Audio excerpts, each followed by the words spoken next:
Okay, so in an earlier video, I showed you how to work this problem using the negative binomial distribution, by hand, using the defining formulas. So what I've done is I've reproduced it here, and I've put the answers that I figured out in that last video. What I'd like to do in this video is actually show you how to grab these answers rather than using the defining formulas, how to instead go to jump and use jump's add-in that we put in the teaching modules. Remember, there's this add-in called the distribution calculator. It's a handy little tool that works out probabilities based on different distributions. We're going to use this distribution calculator to rework these probabilities. So let's just remind ourselves of what the question was talking about. So remember, this was a oil company, digging for oil, and they're exploring here, and they have a 10% chance of finding oil on any given dig. So the probability of a success, where success is finding oil, is 10%, and then obviously the probability of failure on any single dig is 90%. So let's look at letter A. Letter A says, what is the probability the first strike comes on the 5th well drilled? So remember how that works. If your first success comes on the 5th time you drill, that means the first 4 times you failed. So this is the probability of 4 fails before your first success. All right, so the answer, obviously, we see is 0.066. Again, we worked that already in a prior video. What I'm going to do is show you how to get that 0.066 in jump.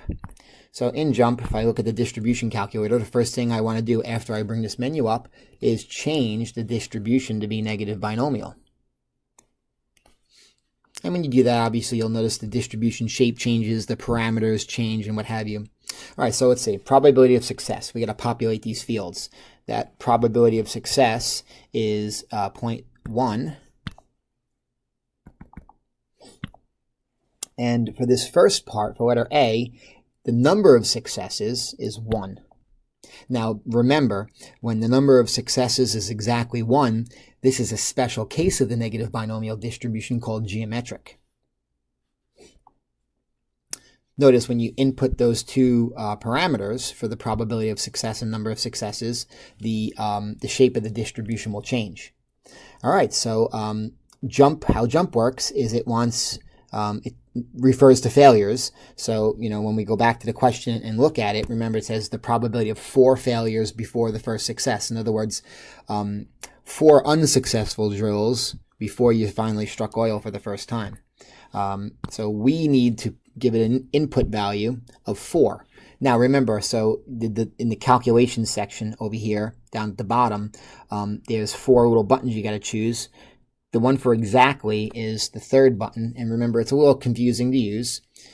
You put the value that you want in value 2, which is a 4, and then in value 1, you put the value right before that, which in this case is 3. And then you just give a quick look to verify that you're getting the actual bar that you want shaded. All right, so if you give this a quick look, you can see the probability down here, 0.0656. And, we rounded that answer when we first did it in the other video to 0.066. So as you can see, this thing's working pretty well. All right, so let's look at the next question. Now, again, don't forget, this one here, although the distribution that we chose was negative binomial, remember, this is a special case. And the reason why it's special is because we're talking about 1 success. And remember, that's called the geometric distribution. All right, let's look at letter B. Letter B, what is the probability of the 3rd strike? All right, that's a little bit different, right? The 3rd success comes on the 7th well drilled. All right, so that's an equivalent statement of saying what's the probability of 4 fails before the 3rd success. Saying that statement is the equivalent statement of saying, you won for your 3rd time on your 7th try. All right, so let's go back to the distribution calculator. Probability of success, the same. Number of successes, well, that's not the same, obviously. The number of successes we want now is 3. So watch the shape of the distribution change when I hit enter. So the shape changes. All right, so now what? Well, we want 4 failures again. All right, well, I already have that set up from the prior question. It's very similar, so I don't really need to do anything here. As you can see, the result 0.0098. Once again, don't forget, the number of failures goes here, and then this value here is the one right before it. And notice, if you look carefully, you'll see it's the correct bar that's shaded, so 0.0098. And if you look at the answer that I got here last time, 0.0098, you can see that was correct. So, rounding, this was 0.066. This one here, 0.0098. All right, letter C. What is the probability that the 4th strike comes on the 11th well drilled? All right, so think about that. The 4th win happens on the 11th try. So that means, before that, you had a mixture of wins and losses, but 7 of them were losses because your 4th strike, if those are successes and there's 11 tries, when you subtract those numbers, there's 7 left. That's the equivalent statement of saying that there are 7 failures before your 4th success. So the probability of 7 fails before the 4th success. All right, so let's go ahead and work this. So once again, in jump, the probability of success is still the same. However, the number of successes this time is going to be 4. Once again, when I hit enter, you'll notice the shape of the distribution change. And this time, I have to change my values here in the inputs. I want 7 failures, so I'm going to put 7 in that field right there. And I'm going to put in this field 6. Now, if you're wondering, do you always put one value before? If you want, if you want a single bar, the answer to that question is yes. But what if you do want a range of bars, like from this bar to that bar? Well, then obviously you would input those values of the bars that you wanted, and it would sum those probabilities for you. All right, so once this is done here, you get 0.0057. And if we jump over here, you can see that answer I already had 0.0057 calculated from an earlier video. All right, now the letter D here, calculating the mean and standard deviation and variance. Well, jump doesn't do that for you, unfortunately.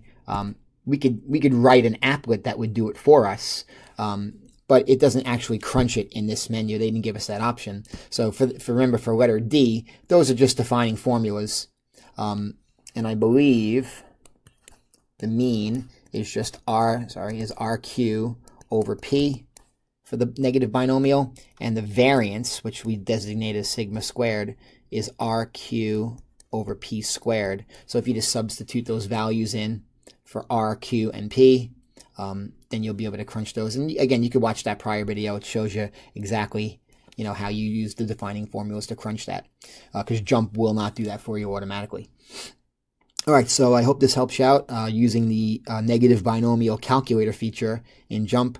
Once again, remember, if for some reason you're in jump and you don't see this add-ins window, or if you don't see the modules that we added in, remember you have to install those, and I have those in the jump download folder available in Blackboard.